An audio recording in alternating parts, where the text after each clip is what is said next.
नमस्कार, RB blog चॅनलवर सगळ्यांचं स्वागत आहे। हे आमचं तुळजापूरचं दर्शन वगैरे घेऊन झाल्यानंतर ते नैवेद्य वगैरे आम्हाला दिला होता, आरती वगैरे करून घेतली। तो एंडिंगचा हा व्हिडिओ आहे।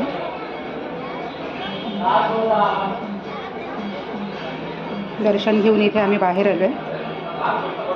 आता प्रसाद वगैरे घेऊन आम्ही तुळजापूरमधून बाहेर पडतोय।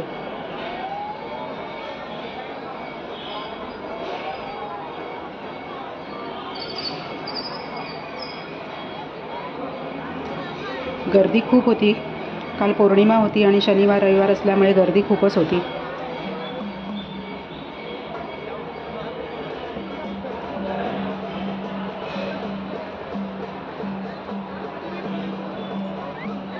इथे सगळी बाकी छोटी छोटी देवांची मंदिरं आहेत।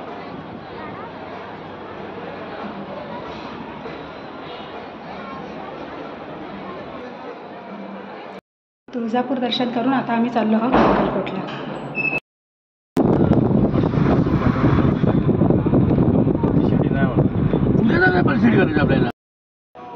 आता आम्ही अक्कलकोटला चाललो आहे, म्हणजे आलो आहे आम्ही अक्कलकोटमध्ये आता।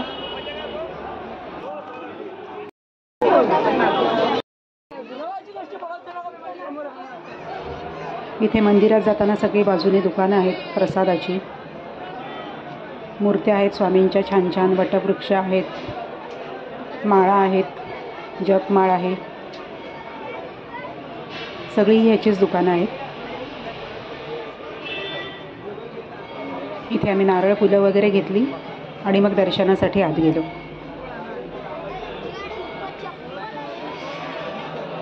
मंदिरापर्यंत थोडं चालत जावं लागतं।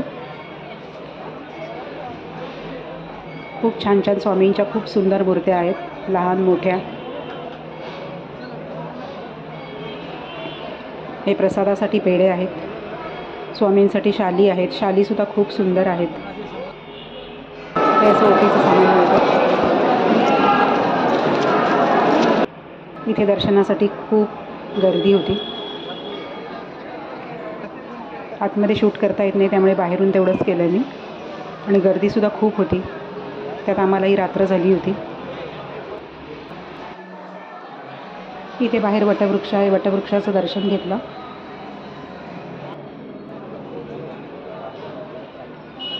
ही सगळी दुकानं आहेत। इथे मला पुस्तक घ्यायचं होतं, ते घेतलं। वटवृक्ष तर खूप सुंदर सुंदर आहेत, लहान मोठे।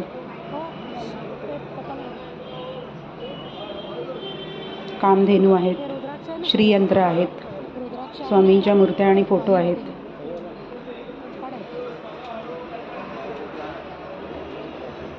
स्वामींच्या ज्या काही वस्तू आहेत त्या सगळ्या इथे मिळतात।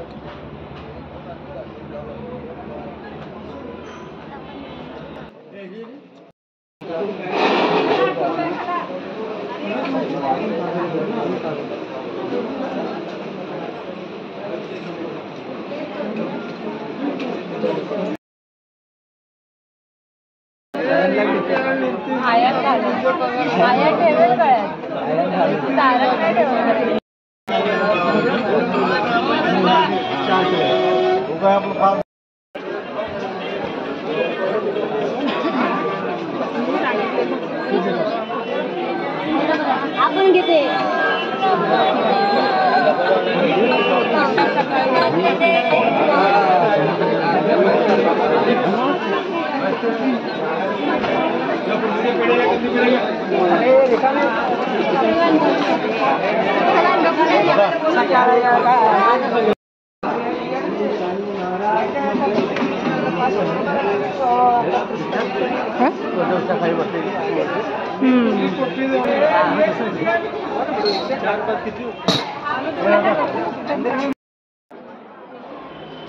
आता पेढ्यांचा वगैरे प्रसाद घेऊन आम्ही आता महाप्रसादाच्या लाईनला गेलो।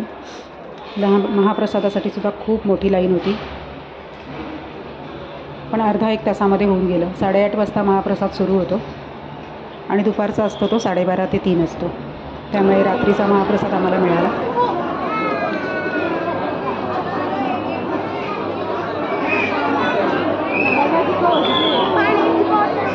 बघूया की बाबांना हे करतो. बाबांच्याकडे बॅग ना.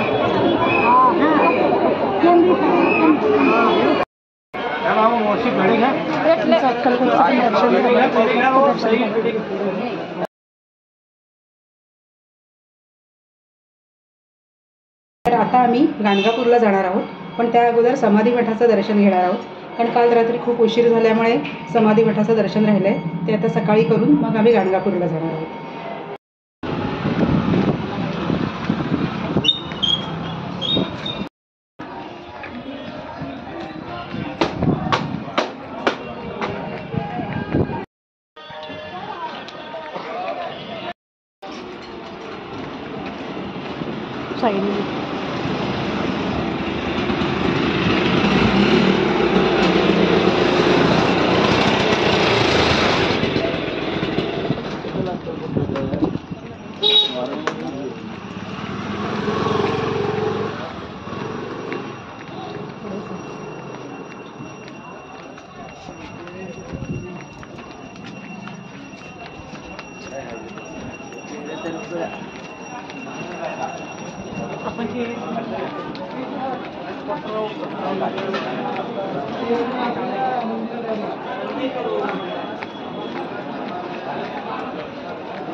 आता आम्ही समाधी मठात आलो.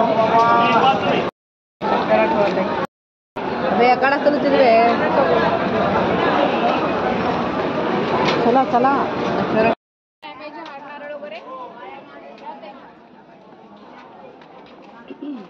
इथे चपलांचं स्टँड आहे. इथे चपला काढून आतमध्ये जायचं. घेतलं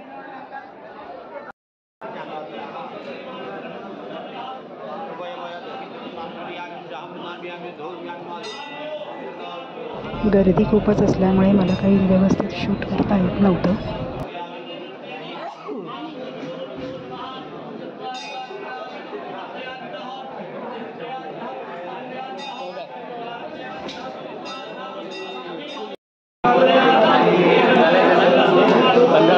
बंदी आहे.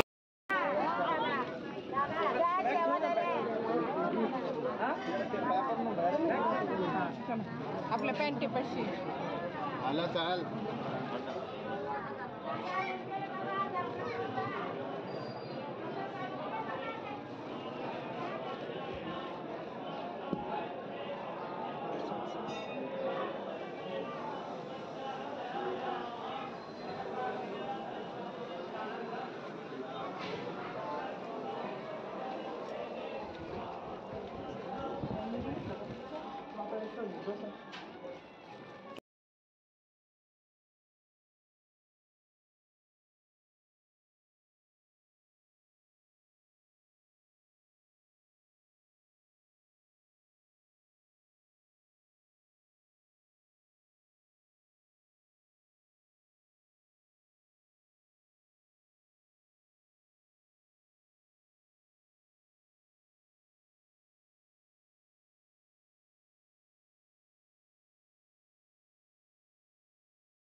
त्या वाड्याजवळची विहीर, विहिरीचं पाणी तीर्थ म्हणून सोन्याच्या पादुका वगैरे ठेवलेल्या आहेत.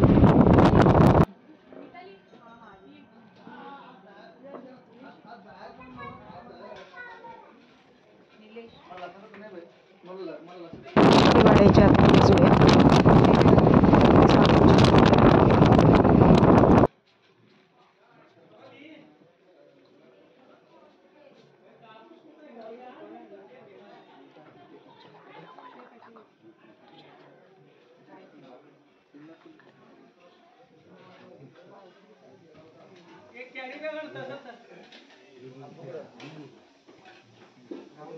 सब पाणी भरायचं दे. असं बाबू तू बाहेर घेऊन राहा आम्हाला आम्ही लाव ना पटकन. डेटा चालू आहे तुझं?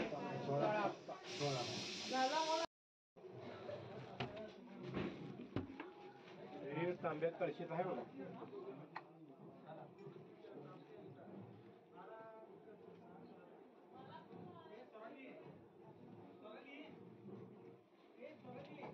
इथे जे राहतात ते सोळाप्पा महाराजांचे वंशज आहेत. ते सांगतात पूजा वगैरे करून येतात. आता इथून आम्ही गाणगापूरला निघालो. व्हिडिओ आवडला असेल तर चॅनलला लाईक करा, शेअर करा आणि सबस्क्राईब करा.